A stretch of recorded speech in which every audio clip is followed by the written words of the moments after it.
ನೋಡಿ, ಈ ದಿನದ ವಿಶೇಷ ವಿಡಿಯೋ ನಮ್ಮೂರ ದೇವರ ಕತೆ. ದೇವಸ್ಥಾನ ಕಟ್ಟಕ್ಕೆ ಅಂತ ಈ ಮರಳು ಹೊಡ್ಕೊಂಡಿದ್ದಾರೆ ಅರ್ಕಾವತಿ ನದಿಯಿಂದ. ಇದು ತುಂಬ ಹಳೆಯ ದೇವಸ್ಥಾನ, ಈಗ ಕತೆ ಆಗಿದೆ.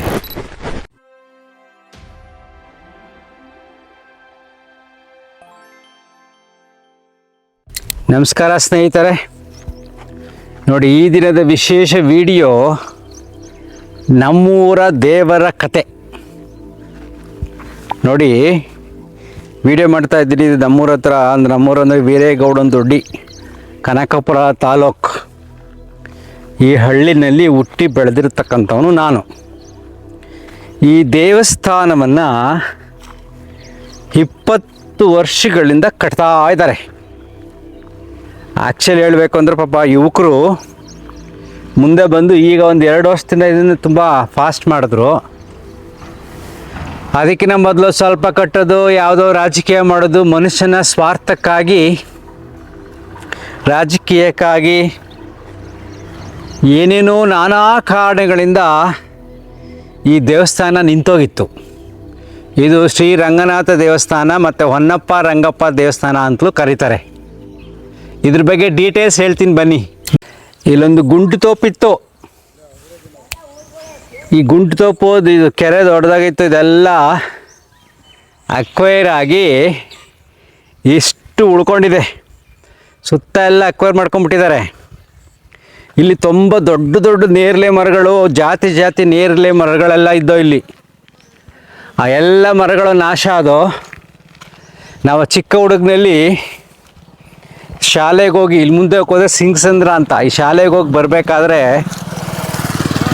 ಇಲ್ಲ ನೇರಳೆ ಹಣ್ಣೆಲ್ಲ ತಿಂತಾ ಇದೆ ತಿಂಗಳಾರುಗಟ್ಟಲೆ.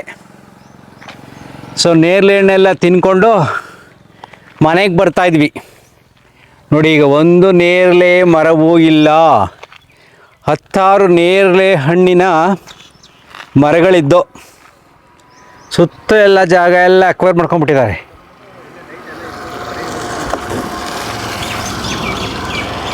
ಇದು ಈಗಿನ ಹಳ್ಳಿಗಳ ಸ್ಥಿತಿ. ಸ್ವಲ್ಪ ಟೈಮ್ ಸಿಕ್ಕರೆ ಸಾಕು, ಎಲ್ಲ ಅಕ್ವೈರ್ ಮಾಡ್ಕೊಂಬಿಡ್ತಾರೆ. ನೋಡಿ, ಇದು ತುಂಬ ಹಳೆಯ ದೇವಸ್ಥಾನ, ಈಗ ಕತೆ ಆಗಿದೆ. ಇದನ್ನೆಲ್ಲ ಹೊಡೆದಾಕಿ ಹೊಸ ದೇವಸ್ಥಾನ ಕಟ್ಟಿಸ್ತಾ ಇದ್ದಾರೆ. ಈಗ ನಿಲ್ಲಿಸ್ಬಿಟ್ಟಿದ್ದಾರೆ. ನಿಲ್ಲಿಸೋಕ್ಕೆ ಕಾರಣ ಏನಪ್ಪ ಅಂದರೆ ಈ ಮರಳು. ಇದನ್ನು ಅರ್ಕಾವತಿ ನದಿಯಿಂದ ಹೊಡಿತಾಯಿದ್ರು, ತೊಗೊಂಬರ್ತಾಯಿದ್ರು ನಮ್ಮೂರು ಹುಡುಗರು. ಯಾರೋ ಹೋಗಿ ಪೊಲೀಸ್ ಕಂಪ್ಲೇಂಟ್ ಕೊಟ್ಬಿಟ್ಟಿದ್ದಾರೆ. ನೋಡಿ ಸ್ನೇಹಿತರೆ, ದೇವಸ್ಥಾನ ಕಟ್ಟಕ್ಕೆ ಅಂತ ಈ ಮರಳು ಹೊಡ್ಕೊಂಡಿದ್ದಾರೆ ಅರ್ಕಾವತಿ ನದಿಯಿಂದ. ಯಾರೋ ಹೋಗಿ ಕಂಪ್ಲೇಂಟ್ ಕೊಟ್ಬಿಟ್ಟಿದ್ದಾರೆ. ಪೊಲೀಸರು ಬಂದು ಎಂಕ್ವೈರಿ ಮಾಡಿದ್ದಾರೆ. ವಿತೌಟ್ ಪರ್ಮಿಷನ್ ಮರಳೆಲ್ಲ ಹೊಡಿಬಾರ್ದು ಅಂತ. ದೇವಸ್ಥಾನ ಕಟ್ಟೋಕ್ಕೋಸ್ಕರ ಮರಳು ಹೊಡ್ಕೊಂಡಿದ್ದೀವಿ ಅಂತ ಹೇಳಿದ್ದಾರೆ. ಆದರೆ ತುಂಬ ಉತ್ಸಾಹದಿಂದ ಯುವಕರು ಇದೆಲ್ಲ ಮಾಡ್ತಾಯಿದ್ರು. ನಮ್ಮೆಲ್ಲ ಜೊತೆಲಿ ಸೇರಿಕೊಂಡೆ ನಮ್ಮ ಮೇಲೆ ಹೋಗಿ ಕಂಪ್ಲೇಂಟ್ ಕೊಟ್ಟಿದ್ದಾರೆ ಅಂದರೆ ಬೇಸರ ಮಾಡ್ಕೊಂಡು ನಿಲ್ಲಿಸ್ಬಿಟ್ಟಿದ್ದಾರೆ. ಆ್ಯಕ್ಚುಲಿ ಮೊದಲು ಒಂದು 20 ವರ್ಷಗಳ ಹಿಂದೆಯೇ ಶುರುವಾಗಿತ್ತು ದೇವಸ್ಥಾನ. ಸ್ವಲ್ಪ ಆಗೋದು, ಸ್ವಲ್ಪ ನಿಲ್ಲಿಸೋದು, ಸ್ವಲ್ಪ ಮುಂದಕ್ಕೆ ಹೋಗೋದು, ಸ್ವಲ್ಪ ನಿಲ್ಲಿಸೋದು, ಹೀಗೆಲ್ಲ ಮಾಡ್ತಾಯಿತ್ತು. ಬಿಕಾಸ್ ಆಫ್ ಸ್ವಾರ್ಥ, ಒಳ ರಾಜಕೀಯ. ನಾವಂತೀವಿ ರೈತರು ಕೆಲವರಲ್ಲಿ ತುಂಬ ಕೆಟ್ಟ ಬುದ್ಧಿಗಳಿವೆ. ಗೊತ್ತಾಗ್ದೇ ಕಿರಿಕ್ ಮಾಡ್ತಾರೆ. ಬೇರೆ ಯಾರೋ ಒಂದು ಕೆಲಸ ಮಾಡ್ತಾರೆ ಅಂತ ಇಟ್ಕೊಳ್ಳಿ, ಅವ್ರಿಗೆ ಹೆಸರು ಬರುತ್ತೆ, ಅವ್ರು ಚೆನ್ನಾಗಿ ಮಾಡ್ತಾರೆ ಅಂದ್ಬಿಟ್ಟು ಇನ್ನೊಬ್ರು ಏನೋ ಫಿಟ್ಟಿಂಗ್ ಇಡೋದು, ಏನೋ ಒಂದು ಗಲಾಟೆ ಮಾಡೋದು, ನಾವು ಹಾಗೆ ಬರೋಲ್ಲ ಈಗ ಬರೋಲ್ಲ ಅನ್ನೋದು. ಈ ರೀತಿಯಾದ ಮನಸ್ಥಿತಿಗಳಿಂದ ಸೊ ದೇವಸ್ಥಾನ ಈ ಮಟ್ಟಕ್ಕೆ ಬಂದು ನಿಂತಿದೆ. ಈಗ ಈ ವಿಷಯ ನಾನು ಮಾತಾಡ್ತಕ್ಕಂಥ ಇದು ತುಂಬ ಮುಖ್ಯ ಅಲ್ಲ. ಯಾಕೆಂದರೆ ನಾನು ಚಿಕ್ಕ ಹುಡುಗರಾಗಿದ್ದಾಗ ಈ ಊರಿನಲ್ಲಿರ್ಬೇಕಾ, ನಮ್ಮ ಹಳ್ಳಿನಲ್ಲಿ ನಾನು ಇರಬೇಕಾದಾಗ ನಮ್ಮ ಮನೆಯ ಮುಂದ್ಗಡೆ ಒಬ್ಬರ ಮನೆಯಲ್ಲಿ ಚಿಕ್ಕದಪ್ಪ ಅಂತ ಕರಿತೀವಿ, ನಮ್ಮ ಮನೆ ಎದುರುಗಡೆ ಅವ್ರ ಮೇಲೆ ದೇವ್ರು ಬರ್ತಾಯಿತ್ತು. ಯಾವುದು? ರಂಗಸ್ವಾಮಿ. ಇದೇ ದೇವಸ್ಥಾನ, ಇದೇ ದೇವರು ಅವ್ರ ಮೇಲೆ ಬರ್ತಾಯಿತ್ತು. ನಾನು ಚಿಕ್ಕ ಹುಡುಗರು ಹೋಗಿ ನಾನು ಮುಂದೆ ಕುಳಿತುಕೋತಾ ಇದ್ದೆ. ತುಂಬ ಜನ ಬಂದು ದೇವ್ರು ಕೇಳೋರು. ದೇವ್ರು ಏನು ಓ ಅಂತೆಲ್ಲ ಸೌಂಡ್ ಮಾಡಿ ಶುರು ಹಚ್ಕೊಳ್ಳೋದು. ಆಮೇಲೆಲ್ಲ ಪ್ರಸಾದ ಕೊಡೋರು. ಲಾಸ್ಟಲ್ಲಿ ನನಗೆ ಎದುರುಗಡೆ ಮನೆಯಲ್ವ, ನನಗೂ ಸ್ವಲ್ಪ ಪ್ರಸಾದ ಸಿಗೋದು, ಹೆಚ್ಚಿಗೆ ಸಿಗೋದು. ಅವರು ಸಂಜೆ 8 ಗಂಟೆಗೆ ಅವರು ಬಾತ್ರೂಮ್ಗೆ ಹೋಗ್ಬೇಕಾಯ್ತು, ಬೈರ್ದೆಸೆಗೆ. ಸೊ ಈ ಕೆರೆ ಹತ್ರ ಬರೋರು. ನೋಡಿ, ಇದೇ ಕೆರೆ ಹತ್ರ ನೋಡಿ, ಈ ಕೆರೆ ಹತ್ರ ಬರೋರು. ಇದು ಆ್ಯಕ್ಚುಲಿ ಪ್ಲೇನ್ ಇತ್ತು, ಎಲ್ಲ ಅಕ್ವೈರ್ ಮಾಡ್ಕೊಂಬಿಟ್ಟಿದ್ದಾರೆ. ಅಲ್ಲಿ ಬಂದು ನಾನು ಹುಲ್ ಮೇಲೆ ಮಲ್ಕೊತಿದ್ದೆ. ಅವ್ರು ಈ ಕಡೆ ಗದ್ದೆ ಕಡೆ ಬರೋರು, ಆಮೇಲೆ ಬಾತ್ರೂಮ್ ಬರೋರು. ಅವ್ರ ಕಂಪ್ನಿಗೆ ನನಗೆ ಕರ್ಕೊಂಬರೋರು, ಬರೋ ರಜೆ ಹೋಗ್ಬಿಟ್ಟು ಬರೋಣ ಅಂತ. ಸೊ ನಾನು ಅವ್ರ ಫ್ರೆಂಡು. ಅವ್ರನ್ನ ಯಾವಾಗಲೂ ಕೇಳ್ತಿದ್ದೆ, ಚಿಕ್ಕದಪ್ಪ ಹೆಂಗೆ ಬರುತ್ತೆ ದೇವರು, ಹೇಗೆ ಬರುತ್ತೆ ದೇವರು ಅಂತ. ಅವ್ರು ನಿನ್ಗೆ ಗೊತ್ತಾಗಲ್ಲ ಬಿಡು ಅಂತ ಹೇಳ್ತಾಯಿದ್ರು. ಆದರೆ ನಾನು ಬಿಡ್ತಾ ಇರಲಿಲ್ಲ. ಹಿಂಗೆ ಕೇಳಿ ಒಂದು 7-8 ವರ್ಷ ಆದಮೇಲೆ ಒಂದಿನ ಹೇಳಿದ್ರು, ಅಯ್ಯೋ ಏನಿಲ್ಲ ಕಣೋ, ನಾನು ಆ ರೀತಿ ಮಾಡ್ತೀನಿ, ಯಾರಿಗೂ ಹೇಳ್ಬೇಡ, ಬೇರೆಯವ್ರಿಗೆ ಏನೋ ಒಂದು ಸಲಹೆ ಕೊಡ್ತೀನಿ, ಪೂಜೆ ಮಾಡಿಸಿ ಅಂತ ಹೇಳ್ತೀನಿ, ಒಳ್ಳೇದಾಗತ್ತೆ, ಏನು ತಪ್ಪು ಅಂತ ಹೇಳಿದ್ರು. ಸೊ ಇದು ನಾನು ಯಾರಿಗೂ ಹೇಳಿರೋ ಸುಮ್ಮನೆ ಇದ್ದೆ. ಅದಾದ ಮೇಲೆ ಎಲ್ಲರ ಮೇಲೆ ದೇವ್ರು ಬರೋಕ್ಕೆ ಸ್ಟಾರ್ಟ್ ಆಯಿತು. ಪಾಪ ತೀರೋದ್ರು, ಅವ್ರಿಗೆ ಆಸ್ತಮಾ ಬಂದುಬಿಡ್ತು, ಉಸಿರು ಹೇಳಿದ್ರು. ಹಿಂಗೆ ಮಾಡೋರಲ್ಲ ದೇವ್ರು ಬರಬೇಕಾದ್ರೆ ಗಂಧದ ಕಡ್ಡೆ ಹಚ್ಚಿರೋರು, ಅವಾಗ ಹೇಳ್ಕೊಂಡು ಆಸ್ತಮಾ ಬಂತು, ಕೊನೆಗೆ ತೀರೋದ್ರು ಅವರು. ಅದಾದ್ಮೇಲೆ ಇನ್ನೊಂದು ವರ್ಷ ಮೇಲೆ ದೇವ್ರು ಬರೋಕ್ಕೆ ಸ್ಟಾರ್ಟ್ ಆಯಿತು. ಈಗ ನಾನು ಬರ್ಬೇಕಾದ್ರೆ ಊರುಗೌಡ್ರು ಅಂತ ಇರ್ತಾರೆ, ಅವರು ನನ್ನ ಕ್ಲಾಸ್ಮೇಟು, ಅವರು ಹೈಸ್ಕೂಲ್ ಹೆಡ್ ಮಾಸ್ಟ್ರು.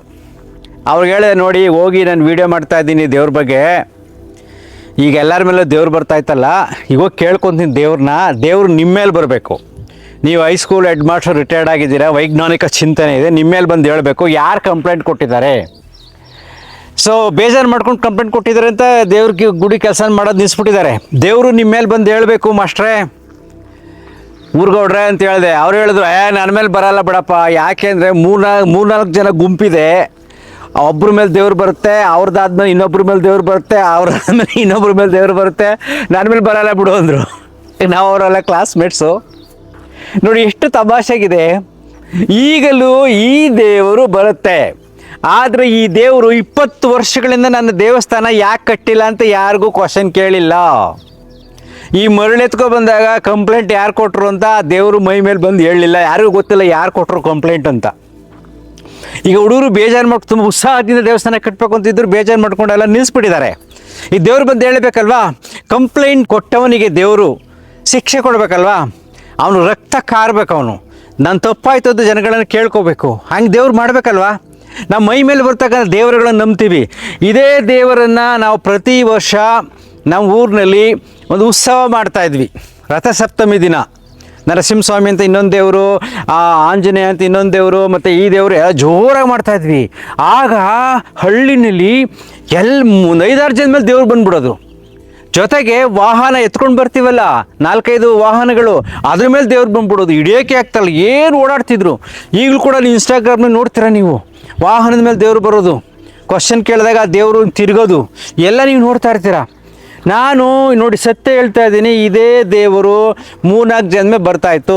ಕೆಲವು ಸಾರಿ ಹಳ್ಳಿನಲ್ಲಿ ಪೂಜೆ ಮಾಡ್ತಾ ತಮಟೆ ಶಬ್ದಕ್ಕೆ 10-6 ಜನ ಮೇಲೆ ದೇವ್ರು ಬಂದ್ಬಿಡೋದು. ಅವ್ರನ್ನ ಹಿಡ್ಕೊಳ್ಳೋದು ನಮ್ಗೆ ಕಷ್ಟ ಆಗೋದು.